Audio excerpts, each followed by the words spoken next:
지난주에 우리는 이 산상수훈에 있었던 이 나팔을 불지 말라, 오른손이 한 것을 왼손이 모르게 하고, 기도할 때도 금식할 때도 이 사람에게 보이지 않도록 주의하라 라는 말씀을 함께 나누었습니다. 이 말씀이 참 중요한 말씀이기에 산상수훈이 마태복음 5장, 6장, 7장 3장인데 이 6장의 절반 이상을 사람에게 보이지 않도록 주의하라, 이 주제를 계속 반복해서 말씀하고 있습니다. 여러분, 제자의 삶은 사람의 눈에 어떻게 보이는지 사람의 눈을 의식하지 않는 삶이 제자의 삶의 중심이 되어야 할 줄로 믿습니다. 왜 사람의 눈을 의식하지 말아야 되느냐? 그것은 하나님께서는 은밀한 중에 보시기 때문입니다.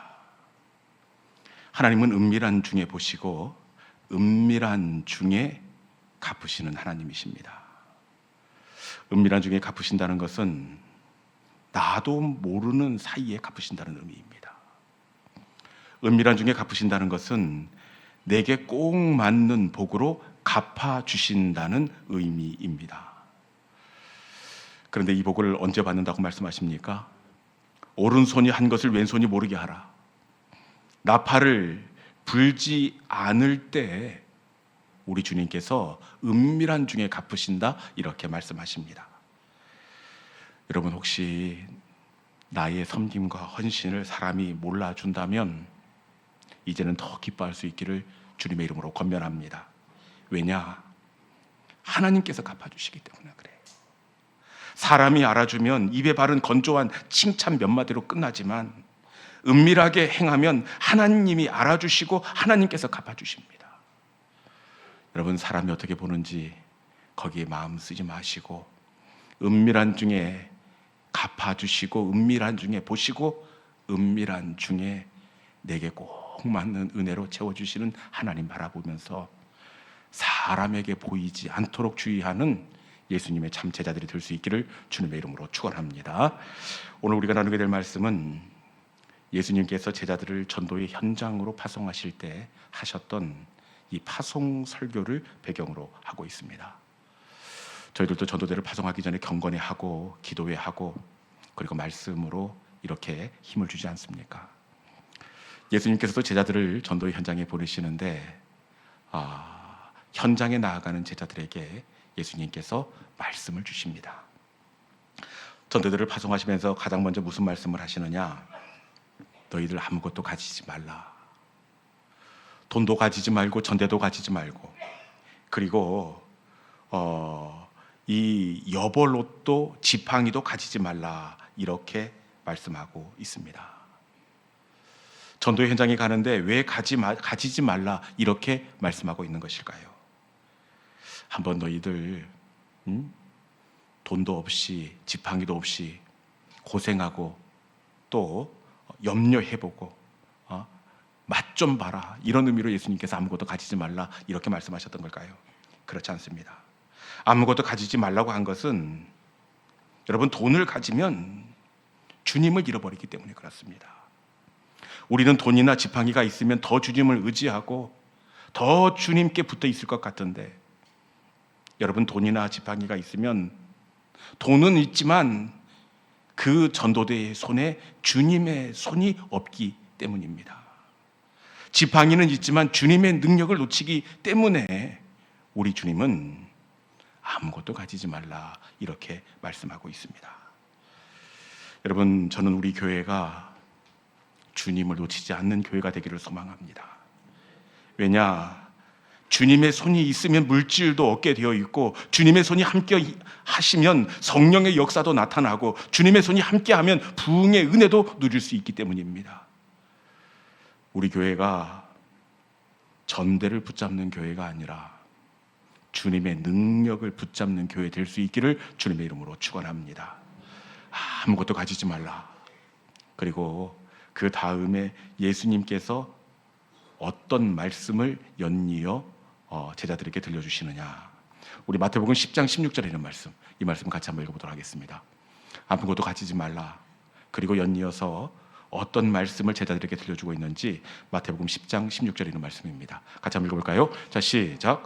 보라, 내가 너희를 보냄이 양을 이리 가운데로 보냄과 같도다. 그러므로 너희는 뱀같이 지혜롭고 비둘기같이 순결하라. 아멘. 전도의 현장으로 보내는데 예수님께서 걱정이 되셨던 것 같습니다. 전도의 현장은 만만한 곳이 아니다. 양을 어디로?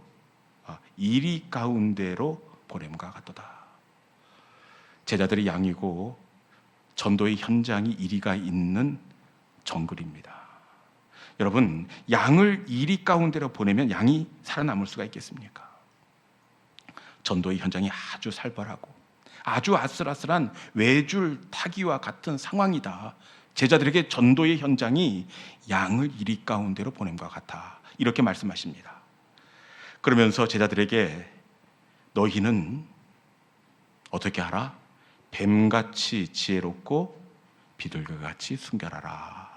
이렇게 당부를 하십니다. 뱀같이 지혜롭고 비둘기같이 순결하라. 여러분은 어떻게 들리실지 모르지만 어떻게 우리 주님은 비유할 때다 비유를 해야지 이 제자들에게 뱀같이 지혜로워라 이렇게 말씀을 합니다. 비둘기는 이해가 갑니다. 그렇지만 어떻게 비유할 때다 비유해야지 제자들에게 뱀같이 지혜로워라, 뱀에게 이렇게 제자들이 비유를 하고 있습니다. 여러분, 뱀이 어떤 동물입니까? 뱀은 혐오의 동물입니다. 여러분, 뱀 좋아하십니까? 네. 아무도 환영하지 않는 동물입니다. 어떻게 전도의 현장에서 혐오를 당하고 거절을 당하라는 의미도 아닐 텐데 제자들에게 너희는 뱀같이 하라 이렇게 말씀하고 있습니다. 그리고 뱀은 신앙적으로도 맞지 않습니다. 뱀은 사탄을 상징하는 동물입니다.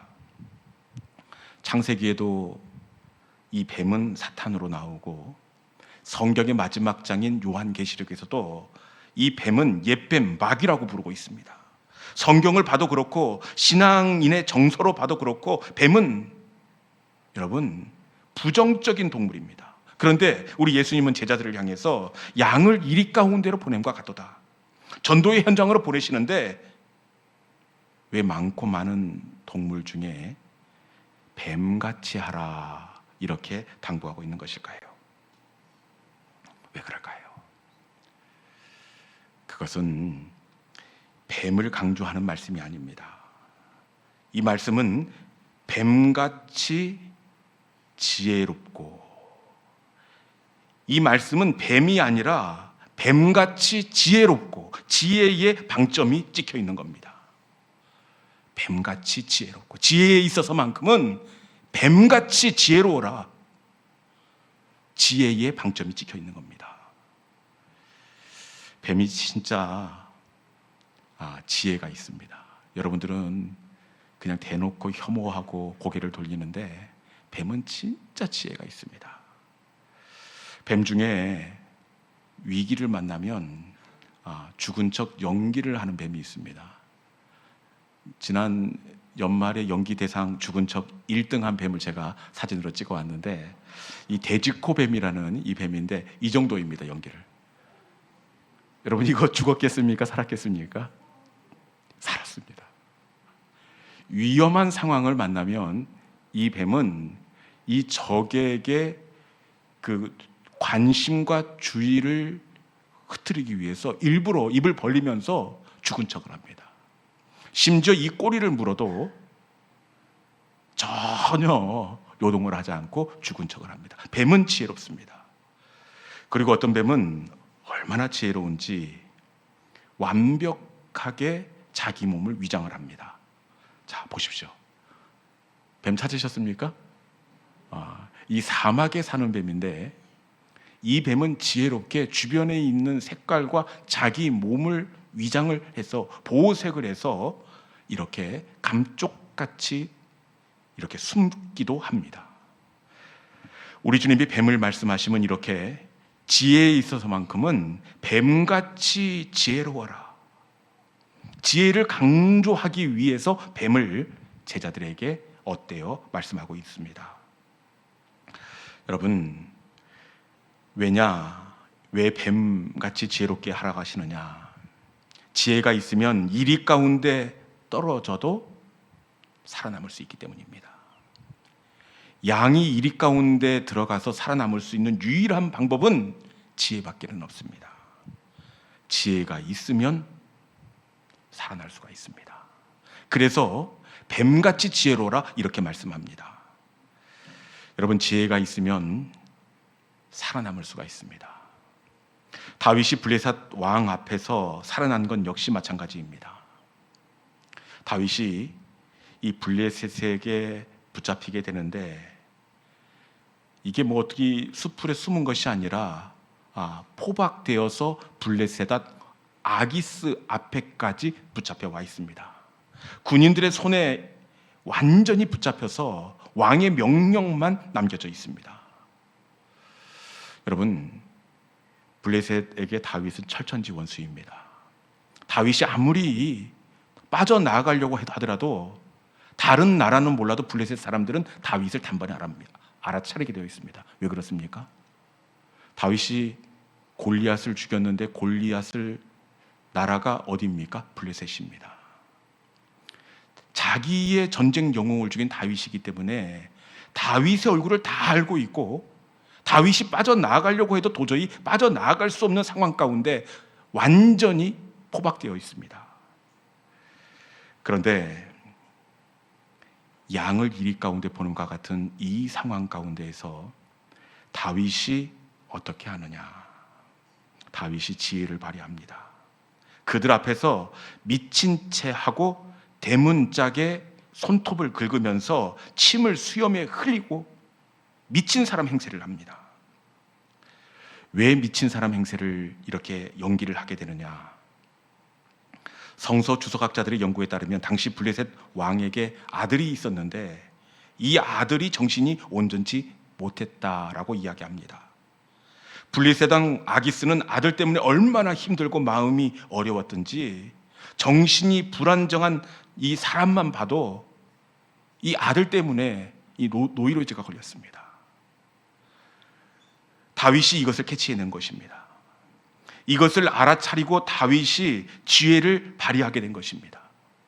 미친 사람 행세를 합니다. 침을 수염에 흘립니다. 그러자 블레셋 왕이 어떻게 하느냐? 우리 사무엘상 21장 15절에 있는 말씀 같이 한번 읽어보겠습니다. 사무엘상 21장 15절, 다윗이 지혜를 발휘할 때 블레셋 왕이 어떻게 하는지 같이 한번 읽어봅시다. 자, 시작. 내게 부족하여 너희가 이 자를 데려다가 내 앞에서 미친 짓을 하게 하느냐? 이 자가 어찌 내 집에 들어오겠느냐 하니라. 아멘. 다윗이 지혜를 발휘하자 어떻게 되었습니까? 내 집에 미치광이가 없어서 이런 자를 데리고 왔느냐? 여러분, 그리고 마침내 다윗이 이 지혜 때문에 풀려날 수가 있었습니다. 여러분, 지혜가 있으면 위험에서도 풀려날 수가 있습니다. 지혜가 있으면 하늘이 무너지는 가운데서도 솟아날 구멍을 볼 수 있습니다. 지혜가 있으면 여러분, 하늘이 무너져도 솟아날 구멍을 찾게 되는데, 제가 잘 알고 있던 이 시골 교회에 사고가 나고 말았습니다. 이런 일이 없어야 하는데 그 교회 장로님이 형편이 어려워서 그랬던지 아니면 일단 돌려쓰고 갚을 자신이 있어서 그랬던지 그 장로님께서 어떻게 교회를 담보로 잡혀서 새마을 금고에 많은 대출을 이렇게 받았습니다. 그러다가 결국에는 이 대출 이자를 갚지 못하고 이 장로님은 도망을 가시고, 그러니 금융권에서는 이 시골 교회로 돈을 갚을 것을 계속해서 강요하는 겁니다. 그런데 시골 교회에서 어떻게 2억 원 가까운 돈을 해결할 수가 있겠습니까? 은행권에서는 계속해서 압박을 하지 교회는 자꾸 움츠러들지 방법이 보이지 않습니다. 이걸 어떻게 해결할 것입니까? 그래서 목사님께서 어떻게 해야 될지 기도하시고 염려하시고 그러고 있는데 어느 날 갑자기 지혜가 떠오르다는 것입니다. 어떤 지혜가 떠오르느냐? 가만히 생각해 보니 이 대출이 교회와 전혀 상관없이 진행된 것이 이렇게 보여지는 겁니다. 교회와 상관없이 그 장로라는 사람이 가짜 회의 자료를 만들고 가짜 교인 동의서를 만들고 가짜 교인 수를 이렇게 늘려서 이 대출을 받았습니다. 여러분, 이것은 교회가 빌린 것이 아니라 그 사람이 거짓을 꾸며 은행을 사기친 것이라는 것이 번뜩 생각이 난 겁니다. 여러분, 나와 전혀 상관없이 누군가가 내 집문서를 위조하고 은행에 가서 그 사람과 거래를 하고 그 사람과 계약을 맺었다면 여러분, 그 은행이 누구에게 사기를 당한 겁니까? 내 집하고 상의를 당한 겁니까? 아니면 내 집 문서를 가지고 장난을 친 이 사람이 은행을 사기친 겁니까? 이 사람이 사기친 거기 때문에 은행은 이 사람과 문제를 해결해야 하는 것입니다. 어디서 이런 지혜가 나는지 모르겠습니다.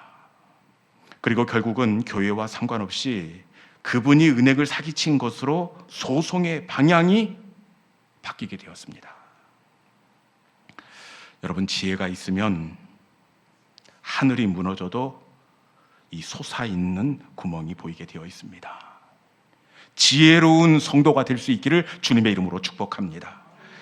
솔로몬이 재판하는 것을 봐도 이 얼마나 지혜가 있는지 몰라요. 우리가 잘 아는 이야기인데 이 솔로몬에게 어떤 문제를 안고 두 여인이 찾아오느냐. 성경에 보니까 갓난 아기를 낳은 지 3일 된 두 여인이 있었습니다. 그런데 잠을 자고 일어나 보는데 이 사람이 조심을 했어야지. 이 잠버릇이 고약했던지 이 아기를 깔고 잠을 자고 말았습니다. 일어나 보니 우리 집 아기는 숨을 안 쉬고 저 집 아기는 새근새근 잠을 자는 겁니다. 그래, 어떻게 하느냐? 몰래 죽은 우리 아기랑 새근새근 자고 있는 옆집 아기랑 바꿔치기를 합니다. 여러분, 아무리 아기가 바뀌었다고 이 엄마가 애원을 해봐도 여러분, 지금처럼 유전자를 감식할 수 있는 것도 아닙니다. 그렇다고 3일밖에 안 된 아기인지라 얼굴로도 서로 비교가 되지 않습니다. 저쪽에서 우리 애기라고 우기면 방법이 없습니다. 그래서 어쩔 수 없이 솔로몬 왕 앞에 두 여인이 재판을 받게 되었습니다. 그런데 솔로몬이 어떻게 하느냐? 저 같으면 참 난감하고 방법이 없을 것 같습니다. 이거 어떻게 누구 얘기인지 찾아줄 겁니까? 그런데 솔로몬이 참 지혜가 있습니다. 어떻게 하느냐? 열왕기상 3장 25절에 있는 말씀 같이 한번 읽어보겠습니다.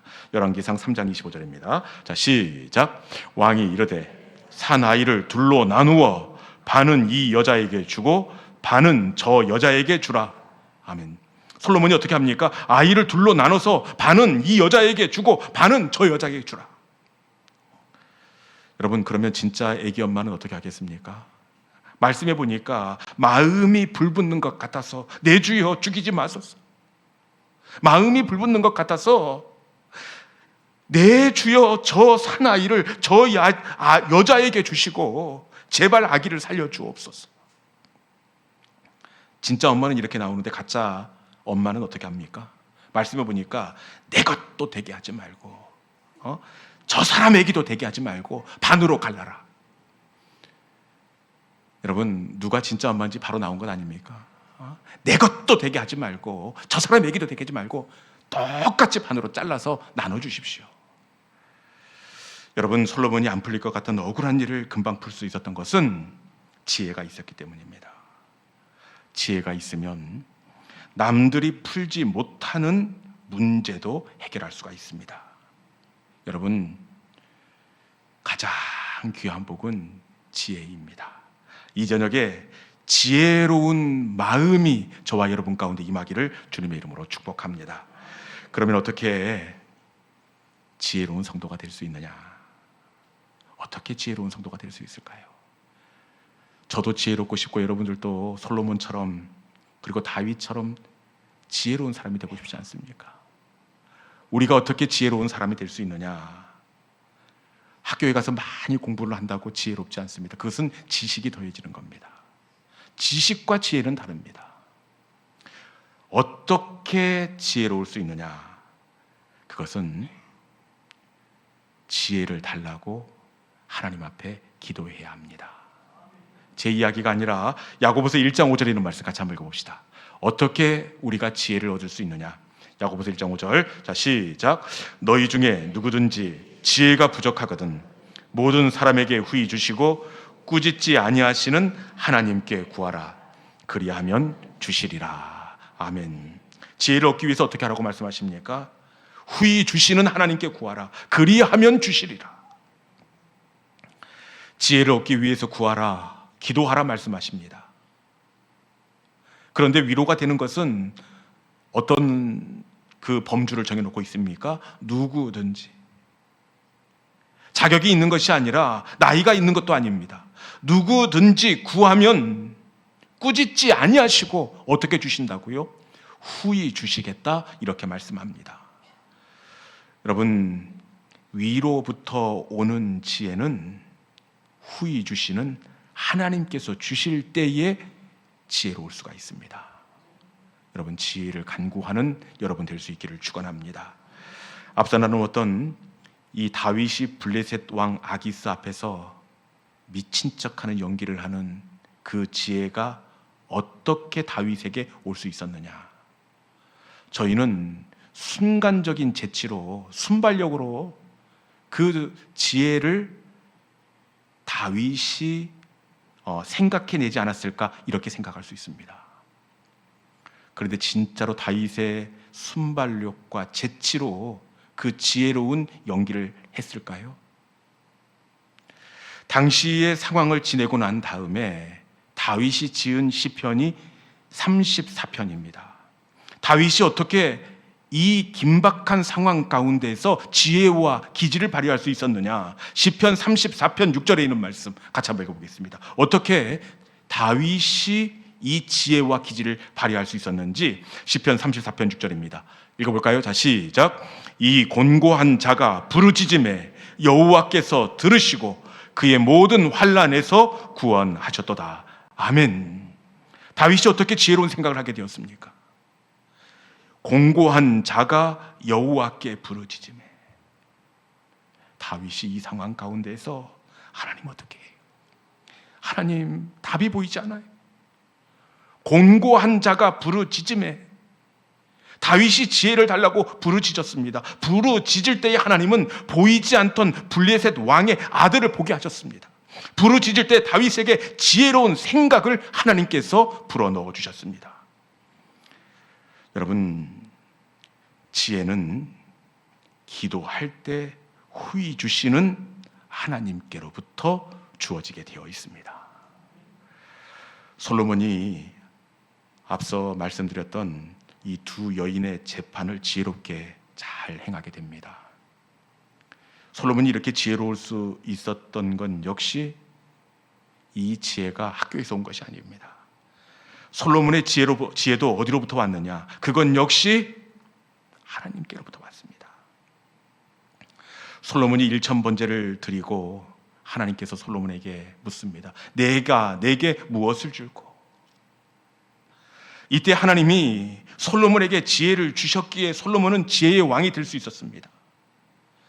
여러분, 금과 은이 나는 곳이 있듯이 지혜도 나는 곳이 있는데 그 지혜의 근본이 바로 하나님입니다.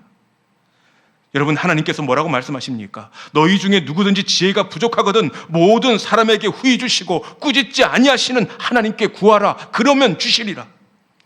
구하라. 그러면 주시리라. 이렇게 말씀하고 있습니다. 이 밤 우리가 하나님 앞에 지혜를 구하는 밤 될 수 있기를 주님의 이름으로 축원합니다. 누구든지 구하라. 이 누구든지 속에는 저도 포함되어 있고 여러분도 포함되어 있습니다. 누구든지 구하라. 그리하면 꾸짖지 아니하시고. 우리 주님은 하나님 어떻게 해요? 하나님 앞이 보이지 않습니다. 지혜를 주세요. 이렇게 지혜를 구하면 꾸짖지 아니하시고 어떻게 주신다고요? 후히 주시리라. 여러분, 우리 하나님은 딱 맞춰 주시는 것이 아니라 후히 주십니다. 이 밤 우리 가운데도 우리가 지혜를 구할 때에 위로부터 임하는 지혜가 우리를 덮을 줄로 믿습니다. 이 밤 우리의 마음이 다윗처럼 솔로몬처럼 지혜로운 마음으로 이렇게 새롭게 거듭나는 이 저녁 될 수 있기를 주님의 이름으로 축원합니다. 이 시간 주신 말씀 기억하면서 우리 함께 지혜를 구하는 찬송을 주님 앞에 드리며 나아가기를 원합니다. 금과 은이 나는 곳이 있듯이 지혜도 나는 곳이 있다. 말씀은 이렇게 우리에게 들려주고 있습니다. 지혜는 어디에 있느냐? 우리 하나님이 지혜의 근본이다. 누구든지 지혜가 부족하거든 구하라. 그리하면 꾸짖지 아니하시고 후히 주시리라. 이렇게 말씀하십니다. 우리에게 필요한 것은 지혜입니다. 이 시간에 주님, 우리 가운데도 지혜를 허락하여 주옵소서. 누구든지 구하라 이렇게 말씀하셨는데 이 누구든지의 그 약속의 말씀 위로로 삼고 주님 앞에 나아갑니다. 이 시간에 주님, 우리의 마음 가운데도 지혜의 영으로 가득 채워지는 은혜의 밤 되게 하여 주시옵소서. 이 시간에 슬픈 마음이 있는 자 누구든지 부르시오. 우리 함께 찬송으로 나가도록 하겠습니다.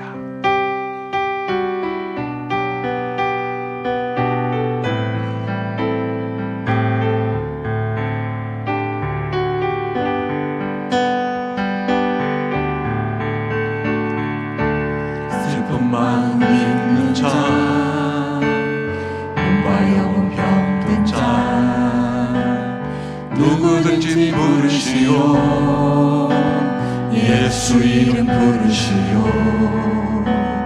그 이름을 믿는 자, 그 이름을 부르는 자, 그가 어떤 사람이든 그는 구원 얻으리. 다시 한번 할까요? 슬픈 마음 있는 자,